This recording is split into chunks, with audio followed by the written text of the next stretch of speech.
आराखड्याचे काम चालू असल्यामुळं स्पर्शदर्शन बंद आहे मंदिरामध्ये। त्यामुळं सध्या उन्हाळ्यात सुट्ट्या असून सुद्धा भाविकांची गर्दी एकदम कमी आहे। गर्दी कमी असल्यामुळं धंद्यावर परिणाम झाला आहे, एकदम गिराईक कमी झालेलं आहे। सगळे व्यापारी जे आहेत ते निवांत बसून म्हणजे जो रोजचं चलन फिरतं ते सध्या बंद आहे सगळं। देह जाओ अथवा राहो पांडुरंग चरणी दृढ भाव या विचाराने भाविक भक्त नेहमी पंढरपूरला येतात। ऊन वारा पावसाची तमा न बाळगता पंढरपूरला येतात, हरिनामात हरवून जातात। पण सध्या 73 कोटीचा मंदिर विकास आराखड्याचं काम सुरू असल्यामुळं पददर्शन बंद करण्यात आलेलं आहे। फक्त मुखदर्शन सुरू आहे, तेही पहाटे 5 ते दुपारी 11पर्यंत। त्यामुळे पंढरपूरला येणाऱ्या भाविक भक्तांची संख्या लक्षणीय कमी झालेली आहे। भाविक भक्त येणं टाळत आहे।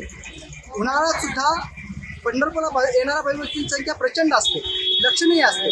पण सध्या मुखदर्शन घ्यावं लागत असल्याने पददर्शन नसल्यामुळे भाविक भक्त येत नाही आहेत। प्रमाण खूप कमी झालेलं आहे आणि त्याचा व्यवसायावर परिणाम झालेला आहे। ही वास्तवता जरी असली तरी मूळ मंदिर 700 वर्षापूर्वीचं मूळ मंदिर दिसण्याकरता तुम्हाला आम्हाला भाविकांना आणि सर्वांना थोडं सहकार्य करणं गरजेचं आहे। शेवटी श्रद्धा प्रत्येकाची आहे, श्रद्धेला समीक्षा नसते। Santosh Kulkarni, times now Marathi, Pandharpur.